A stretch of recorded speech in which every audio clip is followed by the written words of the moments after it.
오늘 하나님 말씀 누가복음 18장 9절로 14절입니다. 또 자기를 의롭다고 믿고 다른 사람을 멸시하는 자들에게 이 비유로 말씀하시되 두 사람이 기도하러 성전에 올라가니 하나는 바리새인이요 하나는 세리라. 바리새인은 서서 따로 기도하여 이르되 하나님이여 나는 다른 사람들 곧 토색, 불의, 간음을 하는 자들과 같지 아니하고 이 세리와도 같지 아니함을 감사하나이다. 나는 일에 2번씩 금식하고 또 소득의 11조를 드리니이다 하고 세리는 멀리 서서 감히 눈을 들어 하늘을 쳐다보지도 못하고 다만 가슴을 치며 이르되 하나님이여 불쌍히 여기소서 나는 죄인이로소이다 하였느니라. 내가 너희에게 이르노니 이에 저 바리새인이 아니고 이 사람이 의롭다 하심을 받고 그의 집으로 내려갔느니라. 무릇 자기를 높이는 자는 낮아지고 자기를 낮추는 자는 높아지리라 하시니라. 아멘. 오늘 하나님 말씀의 제목을 제가 소통, 불통 이라는 질문으로 시작을 해봤습니다. 날씨가 굉장히 덥고 습하죠. 오늘 해가 팍 지지 않아서 제가 창을 다 브라인드로 올렸어요. 저는 좀 개방감 있는 걸 되게 좋아해요. 그래서 제가 꿈꾸는 교회는 사실은 이게 다 폴딩 도어입니다. 다 열어놓고 예배드리는 거. 그게 이제 제가 꿈꾸는 교회의 어떤 디자인이거든요. 주님께서 뭐 부흥시켜서 1층까지 내려가면 다 폴딩 도어. 할렐루야. 네. 자, 우리가 좀 예민해지기 쉬운 그런 시기가 왔어요. 특히 이렇게 습할 때 그렇죠. 그래서 제가 오늘부터 소통 회복 프로젝트를 시작할 거예요. 4주간 하는데 원래는 7월 한 달 프로그램으로 제가 계획을 잡았는데 다음 주 우리가 세례식이 있잖아요. 세례식이 있어요. 이 마이크가 더 이상 안 나와요. 예. 세례식에 있는데 다음 주는 맥추절로 지킵니다.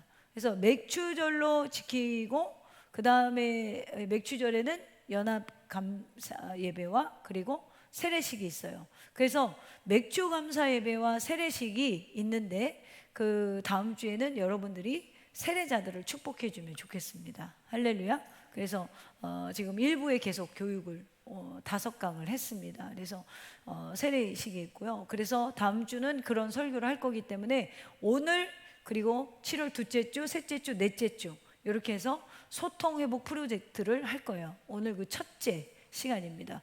여러분들 이제 다음 주부터 빠지면 안 되는 거예요. 계속 불통하겠다는 거야. 네? 할렐루야. 할렐루야. 일부에 우리가 교육을 시켜줬는데 주의 성수가 뭐냐? 주의를 지키려고 우리가 노력하는 거예요. 그러니까 주의를 지키려고 노력하는 순종이 교회에서부터 시작이 돼야 된다라는 거죠. 그래서 오늘 이제 소통의 회복이라는 큰 흐름으로 하나님과 통하고 나 자신과 연결되어서 이웃을 다시 만날 수 있는 그런 프로젝트의 결과를 가져오기를 소망하면서 오늘 그 첫 시간 소통의 시작이라는 주제로 제목을 소통, 불통으로 잡아보도록 하겠습니다. 요즘 제가 가장 많이 생각하는 부분이 뭐냐면 자기 발견이에요. 자기 발견. 그러니까 소통과 자기 발견. 심리학에서 메타 인지 능력이라는 게 있어요. 간단히 말하면 뭐냐면 자기 생각을 알고 자기의 능력을 아는 거예요. 그러니까 자신의 사고 과정을 인지하고 조절할 수 있는 능력을 메타 인지 능력이라고 합니다. 그래서 학습 전략이나 행동까지 그 인지 능력이 발달되면 자기 자신을 조절하고 컨트롤할 수 있게 된다는 거죠. 쉽게 이런 말이에요. 내가 이번에 기말 시험을 봐야 되는데 수학을 잘 못해요. 그러면 수학을 잘못한다는 인지가 있으면 두 가지 시험을 치는데 안이 있겠죠. 하나는 뭐죠? 수학을 더 공부를 해서 점수를 내든지 아니면 이번 시험에는 수학을 포기하고 나머지 과목 점수에 집중을 하든지. 근데 이렇게 하려면 내가 수학을 잘 못한다는 인지가 있어야 돼요, 없어야 돼요? 있어야 돼요. 그래서 지혜롭게 선택할 수 있게 되는 거예요. 그러니까 내가 음식을 밀가루를 먹으면 탈이 난다라는 걸 인지하면 어디 가면 음식을 조심해요, 안 해요? 조심하죠. 그런데 이걸 모르는 상태로 우리가 음식을 대하면 내가 그냥 막 먹게 되죠. 내 체질을 알면 체질에 맞는 음식을 먹게 되죠. 그런데 내 성격과 내 능력을 알게 되면 어떻게 되죠? 세상 살아가는 게 훨씬 더 지혜롭게 되고 훨씬 더 좋은 것들을 우리가 선택할 수 있게 된다라는 거예요. 요즘 현대인들을 대면해서 만나보면 이런 질문을 굉장히 많이 받아요. 목사님, 내가 왜 이렇게 됐을까요? 그리고 내가 이렇게 보니까 자신이 왜 이런 일을 벌리고 이런 결과를 초래했을까의 인지 능력이 너무 부족한 거예요. 그래서 남에게 대부분 보면 문제점을 어디서 찾냐면 남에게 찾아요. 내가 그 사람 때문에 이렇게 됐어요. 내가 저 사람 때문에 이렇게 됐어요. 내가 우리 애들 키우냐고 이렇게 됐어요. 가끔 이런 분들이 있어요. 내가 쟤를 어복 키우냐고 관절이 나갔어. 어복 키우라고 누가 강요했어요? 한 번도 누구도 강요한 적이 없어요. 자기가 성질이 급해서 6살까지 업고 다니는 거야. 그게 누군 줄 알아요? 우리 집에 계신 분이 있어요. 애가 늦잖아요. 어른보다 콤파스도 짧고 동작도 느리고 뭔가 걸음이 완벽하지 못하잖아요. 아이들은 잘 넘어지고. 그러니까 어떻게 해요? 권사님, 들추 없는 거죠. 내가 너를 업고 키워서 내 관절이 상한 거야. 이런 분들이 있어요. 그럼 애들이 이렇게 말하죠. 누가 업어달랬어? 그러면 이제 어떻게 되냐면 이 안에서는 이미 상처가 주고받곤 했어. 나는 엄마를, 아빠를 혹은 아프게 하는 자식으로 자랐고, 또 자식은 누가 그렇게 하라 그랬어 이 함으로 부모의 마음을 몰라주니까 상처를 받았어요. 그렇게 되면은 핑퐁을 치는 거예요. 뭘로? 상처로. 그래서 결과는 뭐냐면 여기에 지금 우리가 부족한 게 뭐냐면 자신을 아는 인지 능력이 너무 부족했다라는 거죠. 여성들은 아이들을 업으면 안 돼요, 여러분. 뼈가 약하잖아요. 어느 정도까지라는 거죠. 요즘 어때요? 유모차 끌고 다니죠. 근데 우리 때는 목사님 그런 게 없었는데요. 어떻게 했을까요? 좀 덜 업어주고 그냥 걷게 놔두고, 넘어지면 그냥 놔두고 걷는 법을 가르치고. 저희 어머니 기도원 다니면 너무 급하시니까 저 맨날 6살까지 업고 다녔대요. 자랑스럽게. 하나님이 보호하사 아직까지 관절은 괜찮으시고. 제가 어릴 때 굉장히 우량아였거든요. 이게 뭐냐면 지금 쉽게 말하면 이거 하나도 문제점을 누구에게 찾아요? 아이에게서 찾잖아요. 이게 지금 여러분 되게 잘못된 인지 능력이라는 거예요. 아이를 업은 선택은 누가 했죠? 내가 한 거잖아요. 예를 들어 가정에 또 이런 경우들이 있죠. 자녀가 말을 안 들을 때 이런 반응이 있어요. 오늘 꼭 왔어야 되는 사람이 안 왔어 지금. 자, 영상이라도 꼭 보내주세요. 자, 자녀가 말을 안 들을 때 이런 반응이 있어요. 엄마가 너를 어떻게 키웠는지 알아? 너를 어떻게 키웠는데 그 모양이냐? 또 기도하는 어머니들은 이런 말이에요. 야, 내가 너를 위해서 얼마나 기도했는데 너는 왜 신앙이 그 모양이냐? 내가 기도한 게 헛수고야?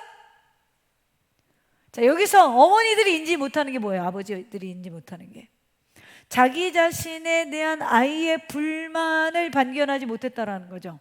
만약에 아이가 엄마가 희생하고 일하는 것보다 같이 놀아주기를 원했다면, 만약에 엄마가 혼자 기도하러 산에 가고 기도원에 가는 것보다 아이가 엄마랑 집에서 같이 성경을 읽어주기를 원했다면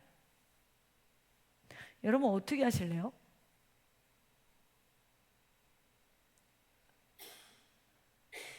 이런 가정의 가장 큰 문제점이 뭐냐면 부모님이 일방통행을 하고 있었다라는 거예요.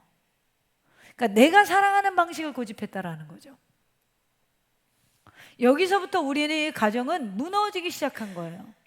요즘에 꼰대, 라떼는 이게 있잖아요. 뭐 이게 유행이 좀 간 건데, 라떼는 그랬어는 이제 그 시대에 반영이 된 거고, 현대 시대에 라떼는 그랬어. 가끔 이런 말씀하세요. 야, 내가 그 나이에는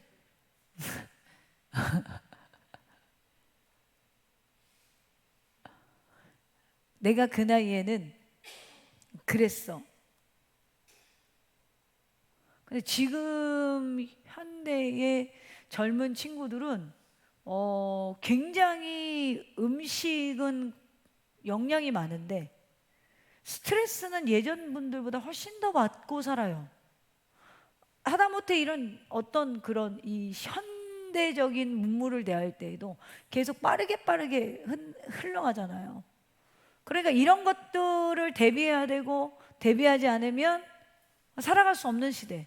AI가 고도로 발달할수록 여러분, 근간 이 10년 안에 정말 고도로 발달하면 직업의 90%가 사라진다는 거예요.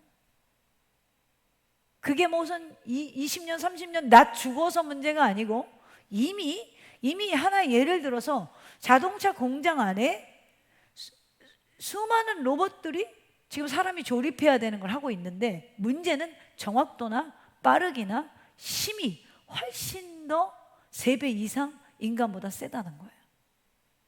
그러면 이미 자동차 업계도 그렇게 좋지 않죠. 요즘에 AI가 디자인을 뽑아주잖아요. 자, 이런 직업들은 이제 영원할 수 없는 거예요. 근데 이런 걸 빨리 대비하지 못하면 우리의 자녀들은 살아남을 수 있어요, 없어요? 없어요. 그러면 이런 것들을 대비하고, 지금 AI가 설교문을 작성해주고 이제 AI 목사도 생길 것 같아. 줄수 안 쓸지는 모르겠는데 훨씬 더 우리의 마음을 시원케 하는. 왜요? 수집한 게 훨씬 더, 한 목사가 책을 보는 것보다 훨씬 더 많은 데이터를 갖고 있잖아요. 제가 우리 원로 목사님한테 그래요.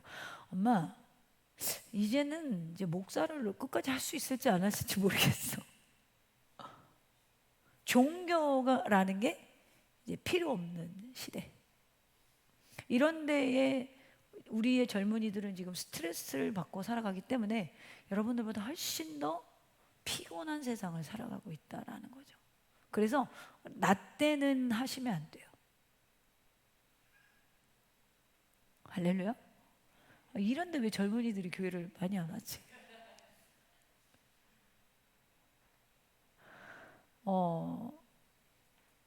우리가 이런 내가 살아온 방식과 내가 사랑하는 방식을 고집함으로 인해 소통의 부재가 온다라는 거예요. 그래서 사실은 부모 자녀가 같이 사는 게 오히려 거리를 멀게 할 수 있어요, 지금. 그래서 우리가 이걸 해결하고 가정 공동체가, 그리고 교회 공동체 안에서 신구세대가 소통할 수 있는, 그러면 문제의 시작점으로 돌아가 봐야 돼요. 시작은 어디죠? 나는 너무 일방적이었나? 이걸 인지해야 된다는 거예요. 내가 수학을 못하고 나는 밀가루를 먹으면 안 되는 걸 인지하는 것과 같이, 내가 너무 일방적인 사랑과 일방적인 살아오는 삶의 방식을 고집하고 있었나? 이것을 인지하는 순간 가정의 회복은 시작될 수 있습니다. 그래서 우리 그리스도인들이잖아요. 우리는 다 그리스도인이잖아요. 내가 주님 앞에서 부족함을 내려놓고 이제는 구해야 되는 거예요. 저는 하나님 봤더니 내가 너무 일방통행했어요. 나 너무 고집이 센 것 같아요. 이걸 구해야 된다라는 거죠. 우리의 문제점을 도와달라고 하고 고쳐달라고 해야 돼요. 제가 요즘 이제 이 4주간은 제가 했던 설교 스타일이랑 조금 다를 거예요. 왜 그러냐면 주제 설교이기 때문에. 저는 거의 강해 설교를 하죠. 주제를 갖고 강해 설교를 하는데 이거는 지금 주제에 맞춰서 설교를 하기 때문에 조금 여러분들이 다르게 느낄 수도 있어요. 뭐 본질적으로 제가 바뀌지는 않지만 어쨌든 이제 소통이 무너진 시대에 어디서부터 다시 시작할 것인가? 나를 알림으로부터 시작해야 된다는 거죠. 혹시 여러분이 소통이 저 사람은 참 안 된다 이런 소리 듣는다면 이제 가정에서도 직장에서도 교회 공동체 안에서도 소통이 안 돼요 이런 말은 흔한 시대이잖아요. 하지만 정말 내가 말이 안 통해서일까? 정말 듣는 기술이 부족해서일까? 오늘 말씀은 우리에게 더 깊은 질문을 던집니다. 정말 나는 나 자신을 알고 있는가? 바리새인은 자기 자신을 몰랐어요. 근데 세리는 자기 자신을 알고 있습니다. 나는 지금 누구와 어떤 마음으로 소통을 시작할 것인가? 잘 생각해 보세요. 오늘 등장하는 바리새인과 세리는 모두가 하나님과 소통하고 싶어요. 그렇죠? 이 사람들 하나님과 소통하고 싶어서 성전에 올라와서 기도하는 거예요. 소통 안 하고 싶은데 못 하러 가겠어요? 하나님과 대화하고 싶으니까, 하나님께 뭔가 인정받고 싶으니까 올라간 거잖아요. 근데 극명히 결과가 달라요.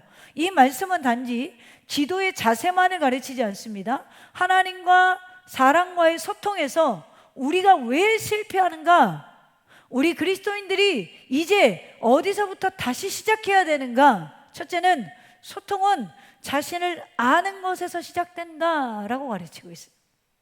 11절 12절에 보면 바리새인이 분명히 기도하고 있습니다. 바리새인은 서서 따로 기도하여 이르되 하나님이여 나는 다른 사람 늘 곧 토색 불의 간음을 하는 자들과 같지 아니하고 이 세리와도 같지 아니함을 감사하나이다. 나는 일에 2번씩 금식하고 또 소득의 11조를 드리니이다 하고 그가 지금 자신이 생각하는 거룩한 장소에 있습니다. 그리고 유대교적인 종교적인 언어를 사용하고 있어요.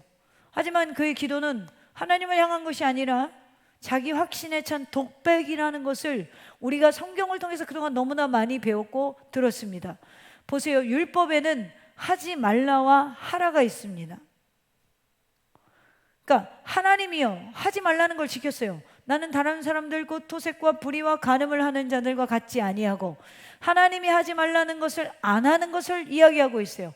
그러니까 이 바리새인은 자기가 생각했을 때 이렇게 생각하는 거예요. 하나님이 싫어하는 걸 안 한다는 거예요.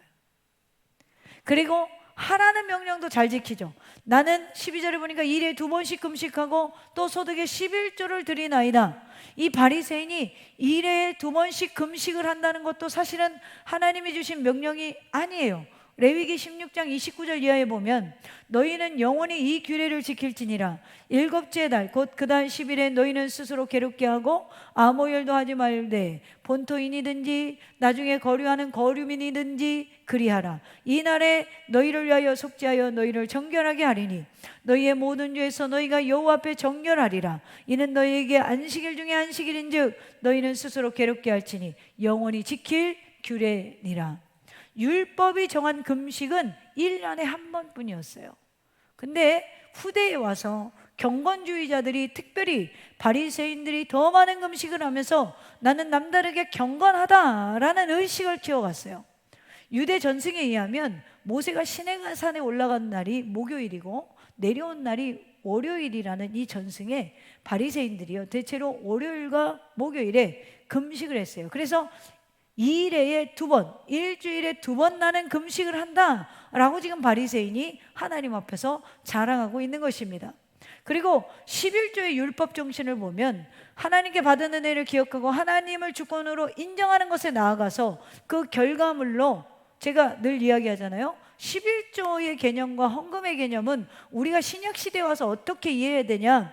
하나님께서 세상을 창조하시니까 인간을 번성케 하시고 첫 번째로 만든 사회적 보장 제도가 헌금이었어요. 그 성 안에 있는 레위인과 성 안에 있는 고아와 과부를 위한 재정. 그러니까 레위인은 땅을 분배받지 못했고 고아와 과부는 그 시대의 가장 약자였습니다. 우리나라도 세금을 걷어서 세금의 일부를 사회 약자를 위해서 쓰잖아요. 이 시작의 출발이 어디냐면 성경이라는 거예요.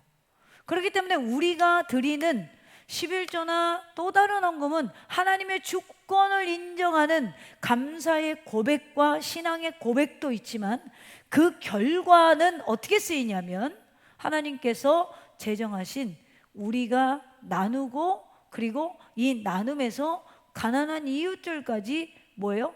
퍼져야 되는 거예요. 그래서 교회는 선교와 구제가 1번이 돼야 돼요.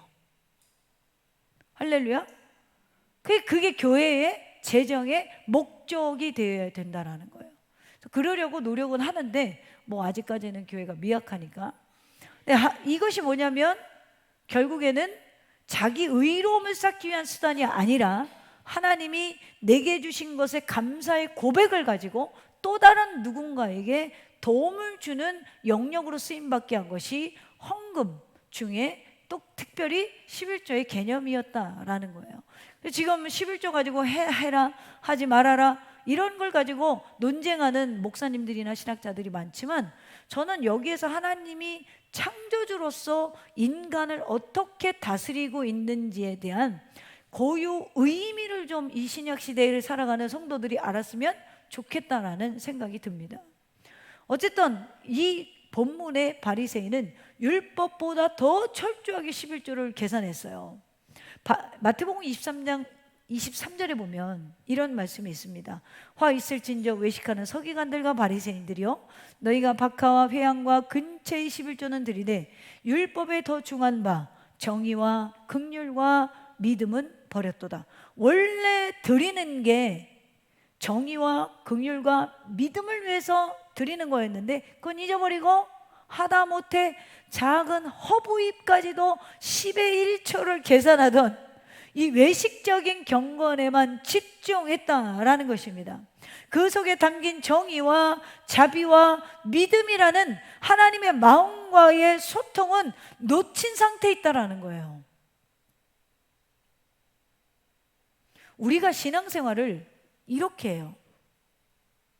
나는 신앙을 이렇게 하기 때문에 굉장히 하나님께 인정을 받고 괜찮아요. 기도를 많이 해야 인정받는 거예요. 예배를 다 참여해야 인정받는 거예요. 11절을 드려야 인정받는 거예요. 누구보다도 맥주감성금을 많이 드려야 인정받는 거예요.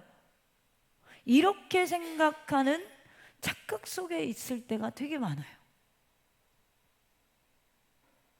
여러분, 우리가 하나님을 믿을 때는 하나님의 방법으로 믿으셔야 되는 거예요. 나의 방법이 아니라 하나님의 방법.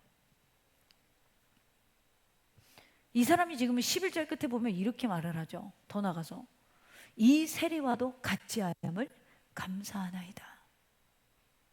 이 말 속에는 자기 자랑과 비교의식과 스스로에 대한 착각이 가득한 거예요. 그는 지금 자기가 하나님과 굉장히 잘 통한다라고 생각해요. 여러분, 기도 많이 하면 하나님과 잘 통하세요? 우리 오늘 권사님 기도가 너무 은혜스러워가지고 설교를 안 해도 되겠더라고. 할렐루야. 누군가에게 그렇게 뭔가 소통되는 뭔가 공감을 얻어내야 되거든요, 기도도. 근데 하나님께 우리가 1대1로 기도할 때 하나님이 들으실 만한 기도를 해야 된다라는 거죠. 물론 하나님은 모든 기도를 듣지만 기도를 되게 많이 한다고 해서 내가 지금 하나님과 소통되고 있다, 불통되고 있나요? 소통되고 있나요?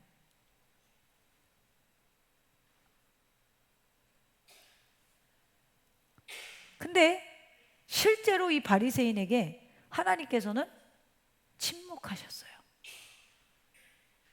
왜일까요? 그는 자신을 모르기 때문입니다. 기도도 예배도 예물도 하나님과 연결되는 통로이지 그 이상의 경쟁이나 우위나 평가 항목이 아니라는 거예요. 여기서 바리새인은 이미 자신을 알지 못함으로 하나님과의 소통에 문제가 생겼던 거예요. 자신이 얼마나 연약하고 죄된 존재인지를 보지 못했던 것입니다. 그러니까 하나님께서도 타인에게도 진심으로 나아갈 수가 없는 거예요. 그렇습니다. 심리학에서는 메타인지가 굉장히 중요하다고 말을 합니다. 자기 자신이 무엇을 알고 무엇을 모르는지를 아는 능력. 신앙생활에서는 무슨 인지가 여러분 중요합니까? 내 안에 의로운 것, 선한 것을 하나도 낼 수 없는 죄인이라는 인지가 가장 중요한 거예요. 내가 얼마나 연약한 사람인지, 얼마나 자주 무너지고 내가 얼마나 하나님 앞에서 교만한지를 인정하지 못하면 하나님과의 진짜 소통도, 사람과 사람 사이의 진짜 관계도 막혀있는 상태라는 거예요. 사랑하는 너쌤의 가정 여러분, 오늘 기도하면서 하나님, 나는 저 사람보다 좀 낫지 않아요? 오늘 하나님 주일에 나와서 하나님 앞에 사역하면서 이만큼 헌신하면 저는 괜찮은 그리스도인 아닌가요? 오늘 마음에는 자기도 모르는 우리 마음에 교만함이 있다라는 거예요. 소통의 시작은 자기 인식부터 시작하셔야 돼요. 내가 누구이며, 나는 어떤 사람이며, 하나님께 무엇을 했다고 여러분 자랑 하나도 없다라는 거죠. 여러분이 하는 대부분의 헌금과 봉사와 헌신은 하나님께 100을 받았다면 1%도 못 드릴 때가 되게 많아요. 그럼에도 불구하고 우린 자랑스러울 때가 많죠. 그래서 내가 하나님이 절대적으로 필요한 인간임을 인지하는 것부터 시작하세요. 내 가정에 하나님이 없으면 안 되겠구나. 우리 교회에 하나님이 없으면 안 되겠구나. 내 삶에 하나님이 안 계시면 안 되겠구나. 이걸 인지한다면 여러분, 그 어느 것보다도 사실은 하나님께 예배하러 나올 것입니다. 다른 거 중요하지 않아요. 하나님이 너무너무 필요한 존재들인 거예요. 우리는 너무너무 하나님이 필요한 존재들이에요. 여기서부터 소통의 시작하시기를 주님의 이름으로 축원합니다. 두 번째로 13절에 보니까 소통은 자기를 드러낼 용기에서 시작해야 돼요. 13절에 보니까 세리는 멀리 서서 감히 눈을 들어 하늘을 쳐다보지도 못하고 다만 가슴을 치며 이르되 하나님이여 불쌍히 여기소서 나는 죄인이로소이다 하였느니라. 세리가 감히 눈을 들어 하늘을 쳐다보지 못합니다. 가슴을 치며 기도합니다. 하나님이여 불쌍히 여기소서 나는 죄인이로소이다. 이 짧은 한 문장 속에 세리는 자신을 아는 통찰과 하나님 앞에서의 정직함을 담아내는 거예요. 그는 자기의 부끄러움도 실수도 감추지 않습니다. 드러내요. 인정해요. 여러분, 이것이 진짜 소통의 문을 열쇠예요. 우리는 말을 많이 하고 있으면 소통이라고 생각해요. 그렇지 않아요? 어저께 제가 우리 차미선 자매님이랑 2시간 정도 카페에 있었는데 소통이 됐나요? 할렐루야, 감사해요. 네. 근데 우리 은정 자매님은 한 5분 내지 한 7, 8분 어제 되게 바쁘더라고요, 거기가. 그래서 빵을 굽느라고 잘 못 만났는데, 근데 이제 우리가 좀 일어서려고 그랬는데 곁에 오셔가지고 이제 말을 시키더라고요. 그 대부분의 5분에서 7분 정도 이야기하는 게 너무 짧다고 소통이 안 되는 건가요? 됐죠? 왜 그러냐면 인사를 했거든요. 알게 됐죠. 근데 그 알면 잠깐 아는 거죠. 근데 진짜 소통은 뭐냐면 말을 많이 해서도 아니고 말을 조금 해서도 아니고 서로가 뭔가가 통하고 있다라는 거죠. 대화의 모든 것들이 왔다리 갔다리 해야 된다라는 거예요. 어제 보니까 우리 미선자매랑 좀 약간 저랑 생각하는 게 좀 비슷한 것들이 있더라고요. 소통이 됐겠죠. 제가 상담을 다니면서 되게 재미있는 현상이 뭔지 아세요? 만나면 그분이 상대가 2-3시간을 거의 이제 보통 만나거든요. 그러면 85% 이상 그분이 말을 해요. 저는 이제 네, 예, 아하, 그렇군요. 자, 이게 이제 15%고 마지막에 결론만 내려줘요. 근데 85%에서 90% 이상 두세 시간 동안 막 열을 내서 떠드시다가 헤어질 때, 일어날 때는 제 손을 잡고 이렇게 말씀하세요. 아이고 목사님, 오늘 목사님을 만나니까 제 마음이 너무 시원해요. 전 시원할까요? 어떻게 생각하세요? 저 시원할 것 같아요?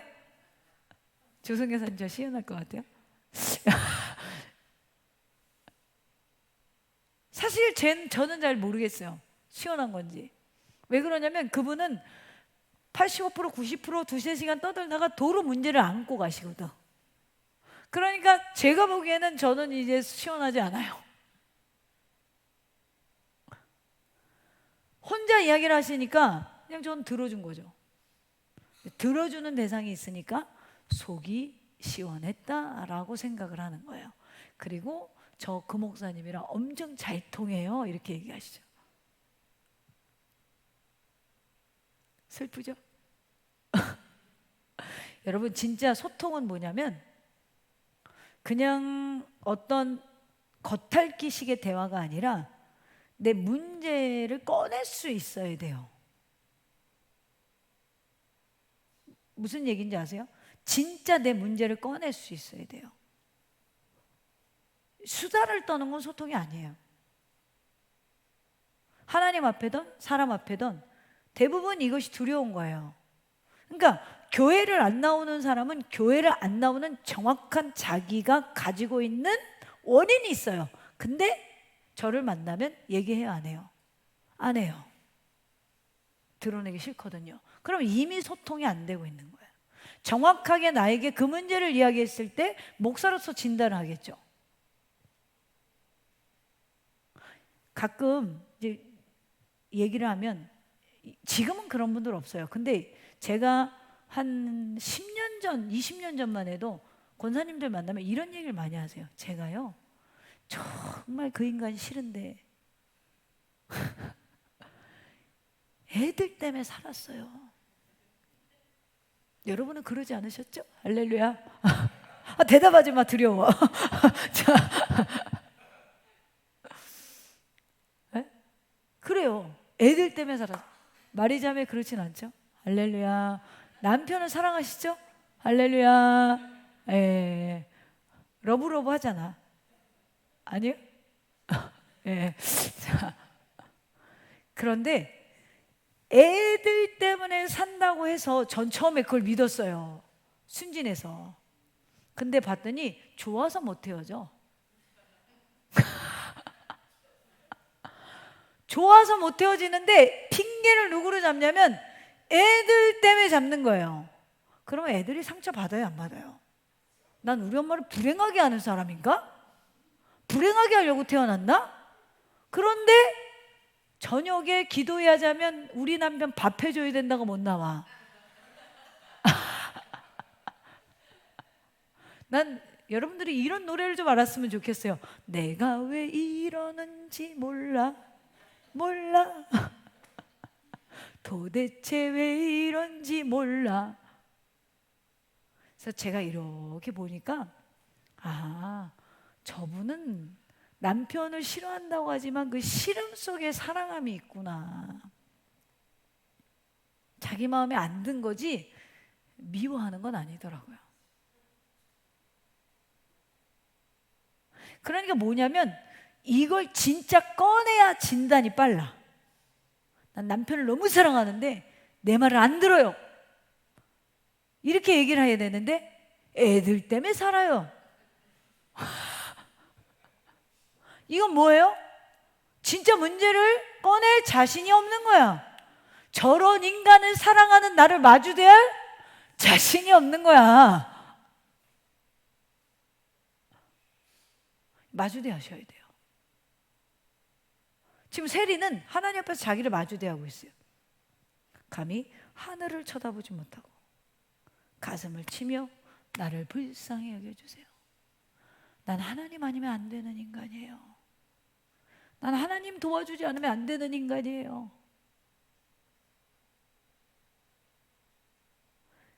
여러분, 가정 공동체나 교회 공동체 안에서 껍질만 남은 말들을 하면 진짜 소통하시는 게 아니에요. 허울 뿐이죠. 겉도는 거예요. 여러분, 하나님은 완전한 자에게 은혜를 주시는 게 아니라 상한 심령에게 은혜를 주세요.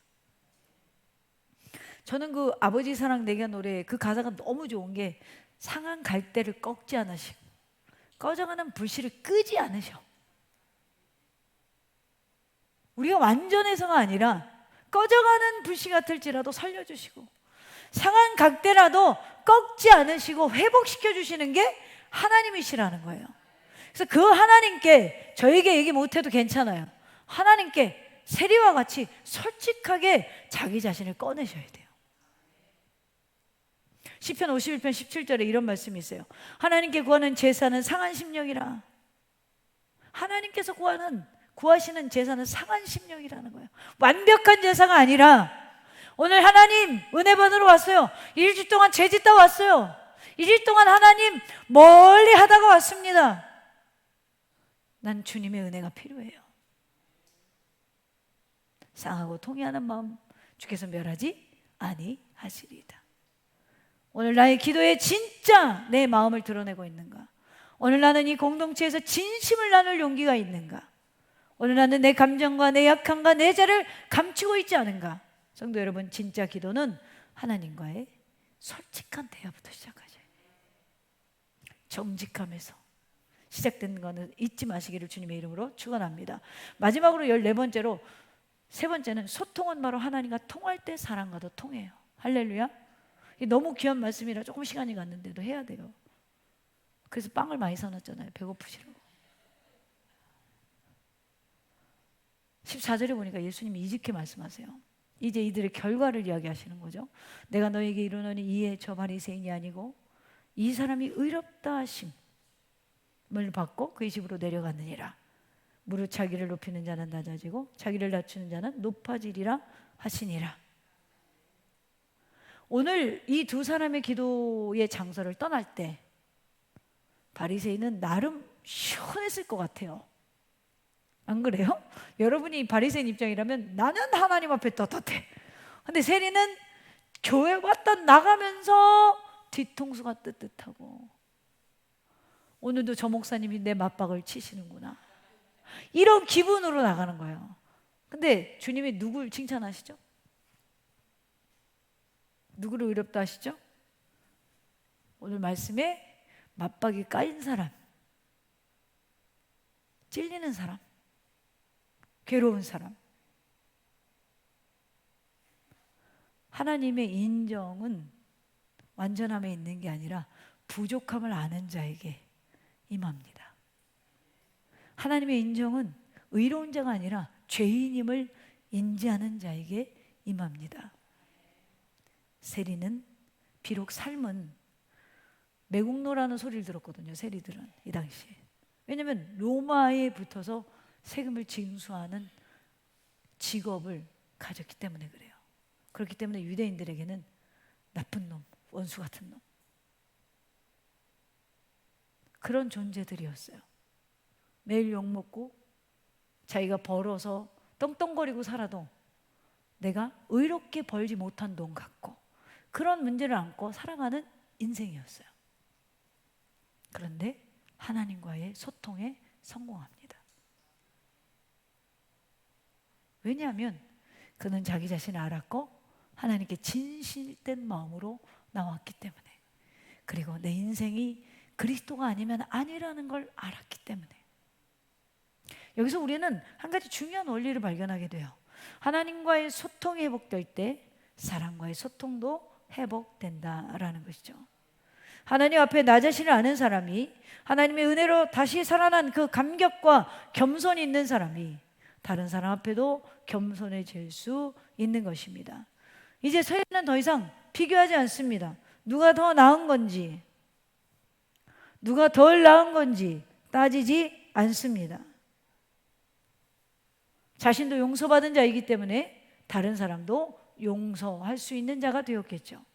여러분, 오늘 소통의 부재인 세상 속에서 내 안을 들여다보는 용기가 있기를 간절히 소망합니다.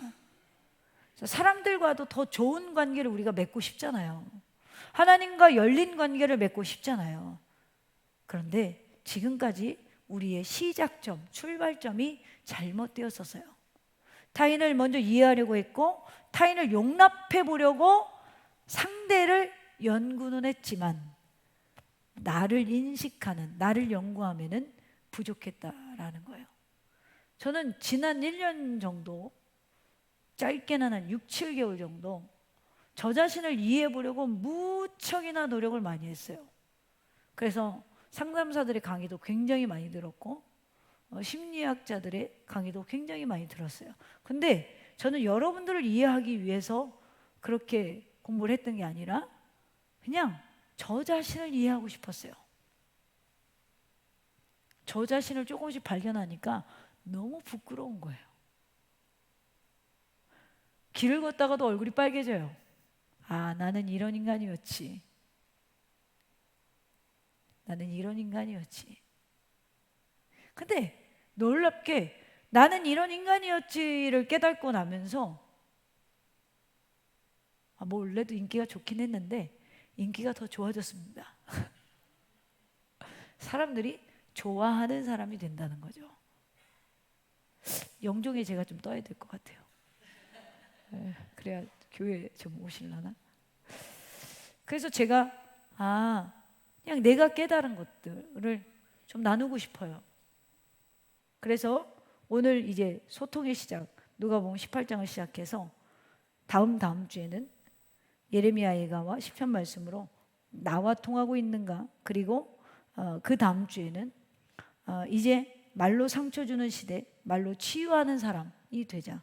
그리고 그 다음 주에는 하나님과 통하는 사람, 세상과도 통한다, 이러면서 말씀으로 4주 동안 제가 이 시리즈 설교를 하려고 합니다. 그래서 이후에는 여러분이 정말 하나님과 통하고 사람과 통하는 자들, 그런 자들이 되어지기에 조금이라도 기여가 되는 시간이 되었으면 좋겠습니다. 정말 통하고 싶다면 여러분, 내 안부터 보세요. 내 안. 그리고 하나님과 소통하고 싶다면 진짜 내 모습을 가지고 나오세요. 기도가 막혔습니까? 사랑과 막혔습니까? 이제 바리새인처럼 자기 확신과 비교의식에 갇혔던 나를 벗어버리고 오늘 하나님, 나는 죄인입니다. 나를 불쌍히 여겨주시옵소서. 여기서부터 하나님의 의가 임한다는 거예요. 하늘을 여는 진짜 기도가 여러분의 삶에 시작되어지기를 주님의 이름으로 축원합니다.